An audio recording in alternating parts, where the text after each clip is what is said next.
Menarik sekali pemahaman Isa dan dibicarakan tadi terkait dengan apa yang harus kita lakukan saat ini, dan kedua dengan perbedaan Nabiullah Rasul Amri yang di belakangnya kalau ada perselisihan kepada hanya kepada Allah dan Rasul. Artinya yang agak bias di sini ulil amri, apa secara harfiah ulil amri dalam An-Nisa itu, dan secara lafaz yang kita lakukan sekarang ini menghadapi pemilu. Ada ulama kita yang nyalak pada partai tertentu yang berafiliasi dan tidak sesuai dengan tujuan kita sebagai muslim. Ya. Apa yang harus kita lakukan? Terima kasih. Assalamualaikum warahmatullahi wabarakatuh. Waalaikumsalam. Langsung dijawab. Ya, terima kasih Bapak terkait dengan pertanyaan. Ketika kita menafsirkan salah satu ayat dalam Al-Quran, maka di situ kita harus melihat beberapa kitab tafsir yang tentunya itu sebagai salah satu rujukan. Di Muhammadiyah, kitab tafsir itu baru muncul 2 juz.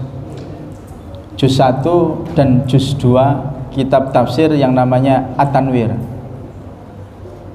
Dan kemarin alhamdulillah saya ikut juga dalam konferensi Mufassir Muhammadiyah dan diberi kewajiban untuk menafsirkan juz 5. Sehingga dalam hal ini ketika kita merujuk makna ya ayyuhalladzina amanu atiullaha wa atiur rasul wa ulil amri minkum, ya, maka dalam hal itu landasan utama yang kita pakai adalah tafsir. Tidak boleh diawali dari yang lain. Tidak boleh diawali dari menurut saya. Tidak boleh diawali kata dia. Tidak boleh diawali itu hasil dari pemikiran saya. Referensi yang pertama ketika kita menafsirkan ayat Al-Quran, maka rujukan kita adalah tafsir. Kalau menjadi rujukan di Muhammadiyah, tafsir yang sering dipakai adalah tafsir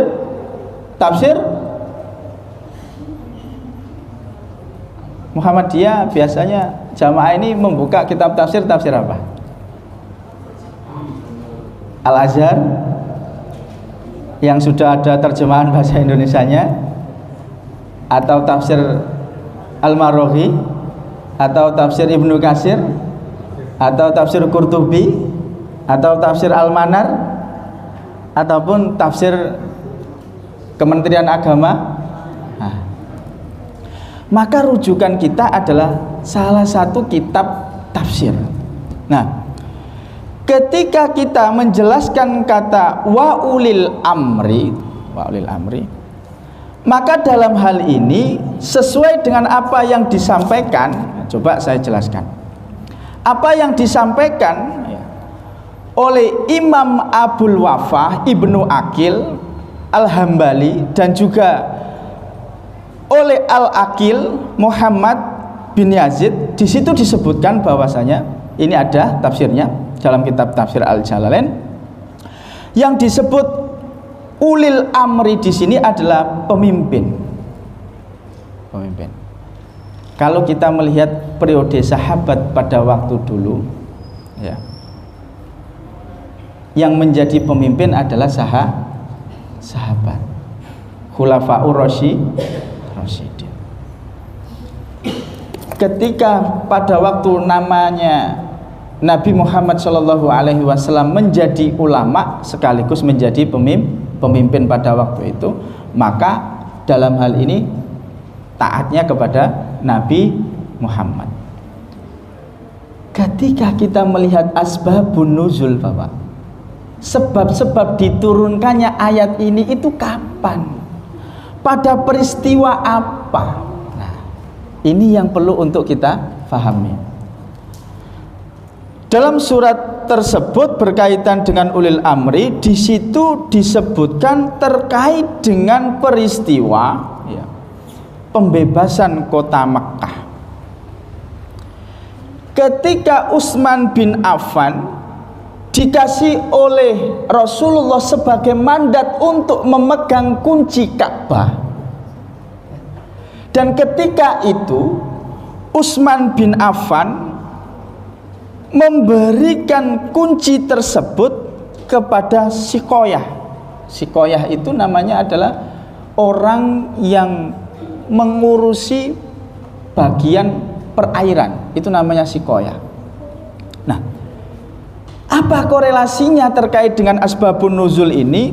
Maka di situ pertikaian, saya katakan seperti itu, pemegang kunci antara Utsman bin Affan dan juga Sikoyah, itu Nabi Muhammad Shallallahu Alaihi Wasallam sebagai ulil amri dan ulama pada waktu itu memberikan penegasan bahwasanya, kunci itu tidak dipegang oleh Sikoyah dan kunci itu tidak dipegang oleh Utsman, dan kunci itu akan saya pegang. Ketika itu turun itu, Jibril mengatakan, wahai Muhammad, kasihkan kunci itu kepada Utsman, karena Utsman yang pada waktu itu menguasai daripada Mekkah pada waktu itu sebagai pemimpin. Maka seketika itu Rasulullah melaksanakan perintah itu sambil membaca surat tersebut. Maka dalam hal ini, ketika Nabi Muhammad menguasai wilayah sebagai ulama dan sebagai ulil amri keseluruhan, ketika itu di Makkah ada panglima yang namanya Utsman bin Affan. Ketika Jibril mengatakan kunci itu kasihkan kepada Utsman karena Utsman yang menguasai wilayah itu, maka seketika itu Rasul memberikan kunci itu, kunci pintu Makkah itu diberikan oleh Rasul kepada Utsman karena perintah daripada Rasul.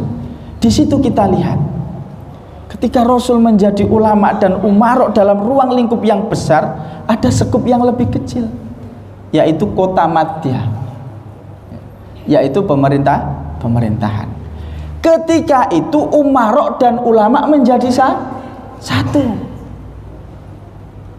Lah, ketika saat ini sudah dipecah bahwasanya umarok sendiri dan ulama sendiri, maka yang lebih dominan antara ulama dan umarok seperti apa? Maka kita kembali kepada merujuk hadis bahwasanya di situ bukan ilmul umarok, tapi namanya adalah ilmul ulama.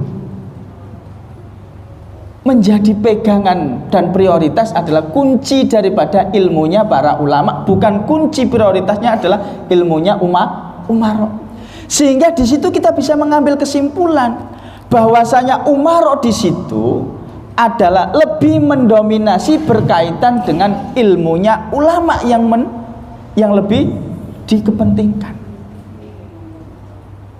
Maka menerjemahkan terkait dengan wa ulil amri berkaitan dengan kaifiyah beragama dan kaifiyah terkait dengan bagaimana sikap politik, maka dalam hal ini yang menjadi representasi kita adalah ulama.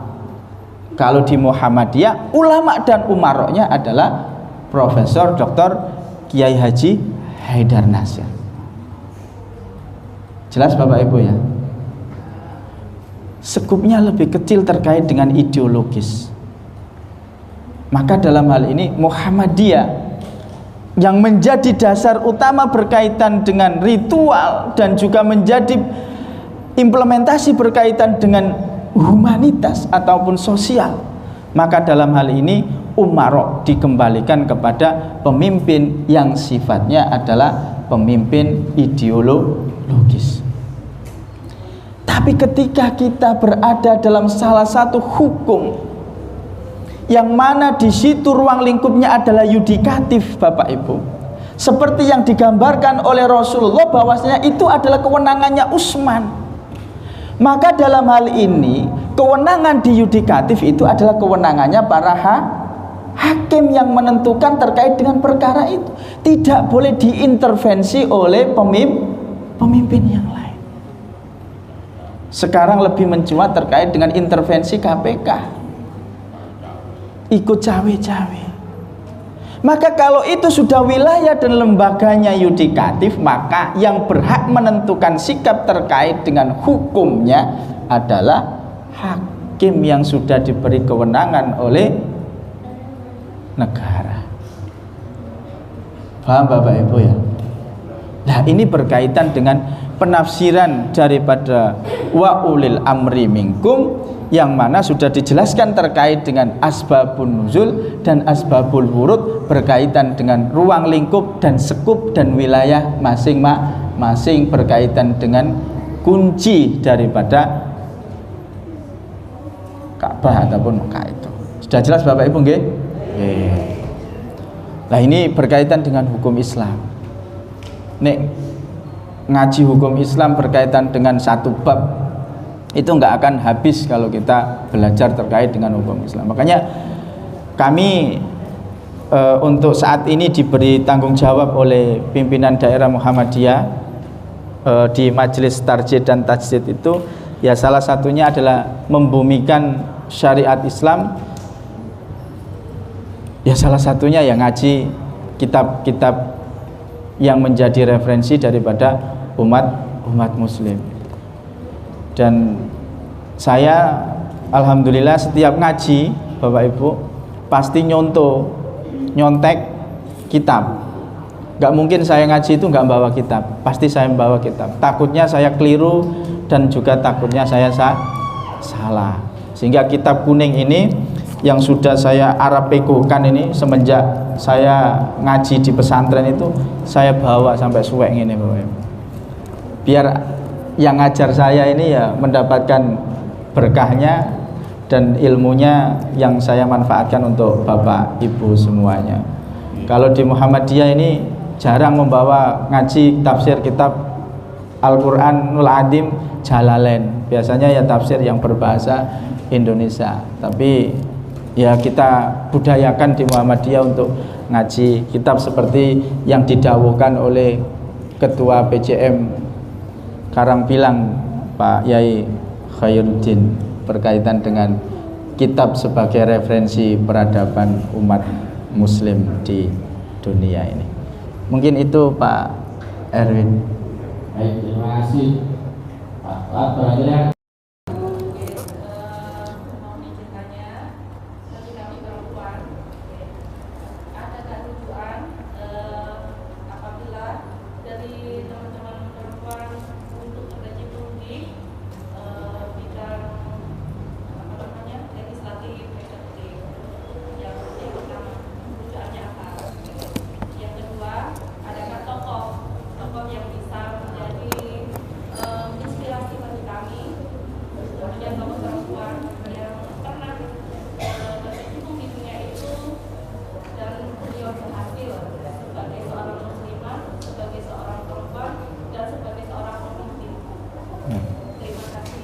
Ya, terima kasih Ibu.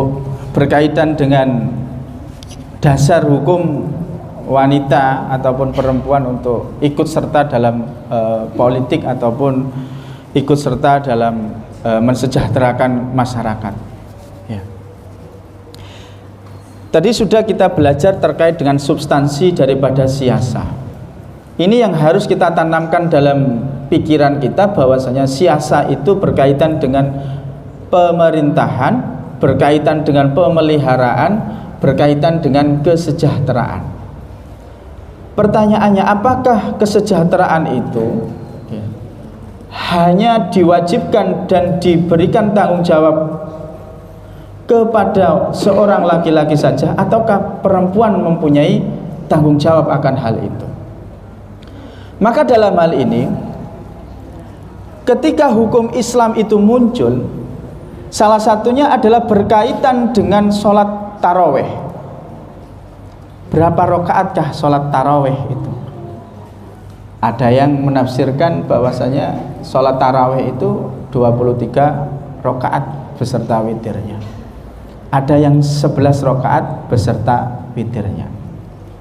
Ini bagian daripada kebijakan hukum Islam dan mempunyai nilai untuk direfleksikan sebagai nilai ibadah bagi umat muslim khususnya.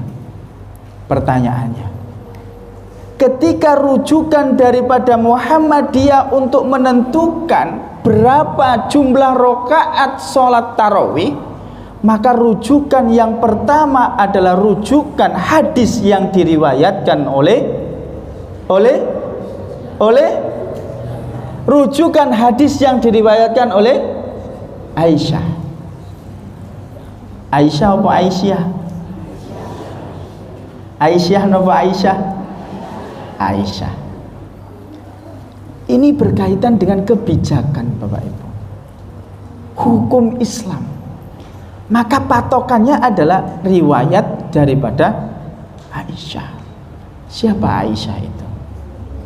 Aisyah adalah istri Nabi yang notabene adalah perempuan. Itu satu. Yang kedua, ketika kebijakan berkaitan dengan fakir miskin disantuni, sehingga muncul yang namanya hukum zakat itu menjadi wajib, maka dakwah Nabi yang pertama kali yang mempunyai nilai kedermawanan, atau dalam artian saat ini adalah apa ya, bahasa kerennya itu, yang dermawan itu apa? Apa ya? Lupa saya.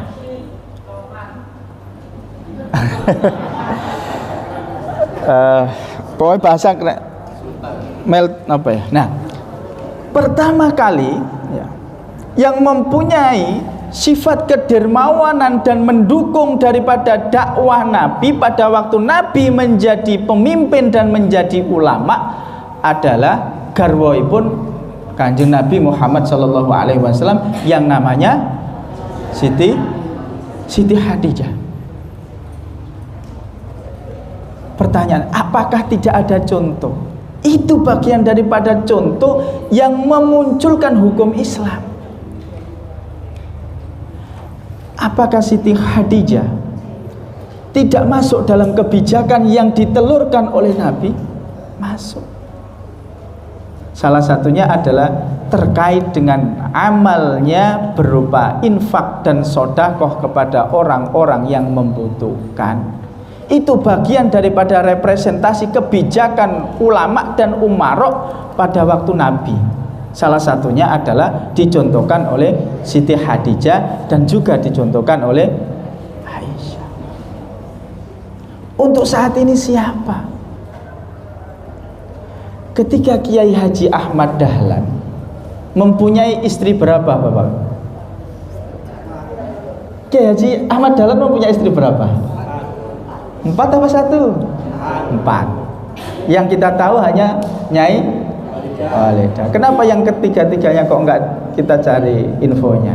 Nah, ketika Nyai Walidah ya, menjadi istri Kiai Haji Ahmad Dahlan, dan ketika itu Kiai Haji Ahmad Dahlan akan mendirikan sekolah, bentuk kedermawanan yang disampaikan dan dicontohkan oleh Nyai Walidah adalah berkaitan dengan diperbolehkannya, ini kebijakan Bu ya, diperbolehkannya Kiai Haji Ahmad Dahlan untuk menjual perabotan rumah tangganya untuk ditasyarufkan, dibelanjakan untuk kegiatan-kegiatan akademik yang di situ dibina dan dididik oleh Kiai Haji Ahmad Dahlan. Meja, kursi, Kalau nggak ada kebijakan dari istrinya, beranikah Kiai Haji Ahmad Dahlan itu menjual perabotan rumah tangga kalau tidak disetujui oleh istri? Nggak akan berani. Itu nilai kecil kalau kita lihat, tapi dampaknya luar biasa. Hanya boleh kebijakannya, boten nopo-nopo, hanya keluar satu kata tidak apa-apa, kemaslahatan dan kesejahteraan muncul dalam proses menimba ilmu yang telah disampaikan dan didampingi oleh Kiai Haji Ahmad Dahlan. Kita itu belum pernah belajar sampai sedetail itu, sehingga hal-hal yang sifatnya itu adalah bagian daripada uswah daripada Rasul, uswah daripada sahabat, uswah daripada pemimpin-pemimpin Muhammadiyah yang belum kita keluarkan dan kita tampakkan dan kita analisa secara detail itu, sehingga kita sulit nyontoh sopo. Adakah orang ada? Politik itu kebijakan. Nyai Walidah mempunyai kebijakan pada waktu itu. Salah satunya adalah mentasyarufkan harta bendahnya itu. Filantropi, eling kula. Filantropi. Jadi Nyai Walidah itu salah satu inspirator filantropi di kaum perempuan. Filantropi itu artinya mempunyai sifat kedermawanan. Itu filantropi. Kok sampai lupa saya nyebut filantropi itu tadi. Itu Ibu, bahwasanya Siti Khadijah juga mencontohkan berikut serta dalam kebijakan. Aisyah juga sama terkait dengan kebijakan, Nyai Walidah pun sama terkait dengan kebijakan, dan kebijakan itu adalah bagian daripada politik, dan tujuan dari politik adalah mensejahterakan masyarakat. Paham Bapak Ibu nggih? Kalau kinten sampun cekap Pak Dungo nih. Monggo Bapak Ibu sedaya kula lan panjenengan sedaya bermunajat kepada Allah Subhanahu wa taala. Mugi-mugi pemimpin bangsa dan negara Indonesia ke depannya menjadi pemimpin yang bisa memberikan uswah kepada kita semuanya, memberikan pelajaran kepada kita semuanya, memberikan manfaat kepada kita semuanya, memberikan maslahah kepada kita semuanya, yang mana lebih mendekatkan diri kita kepada Allah Subhanahu wa taala. Bismillahirrahmanirrahim. Hamdan na'imin, hamdan syakirin, hamdan yuafi ni'amahu wa yukafi mazidah. Ya Rabbana lakal hamdu kama yanbaghi li jalali wajhikal karimi wa 'azimi sultanik. Allahumma inna nas'aluka salamatan fid din wa afiyatan fil jasad wa ziyadatan fil ilmi wa barakatan fil rizqi wa taubatan qabla al maut wa rahmatan 'indal maut wa maghfiratan ba'dal maut. Allahumma hawin 'alaina fi syakaratil maut wan najata minan nar wal 'afwa indal hisab. Allahumma arinal haqqa haqqan warzuqna ittiba'ah wa arinal batila batila warzuqna ijtinabah. Rabbi habli minas solihin, Rabbi israhli sadri wa yassirli amri wahlul 'uqdatam min lisani yafqahu qawli. Rabbana dhalamna anfusana wa illam taghfir lana wa tarhamna lanakunanna minal khasirin. Rabbana la tuzigh qulubana ba'da idh hadaitana wa hab lana min ladunka rahmah. Rabbana hab lana min azwajina wa dhurriyyatina qurratan a'yun waj'alna lil muttaqina imama. Rabbana atina fid dunya hasanah wa fil akhirati hasanah wa qina adzabannar walhamdulillahi rabbil alamin.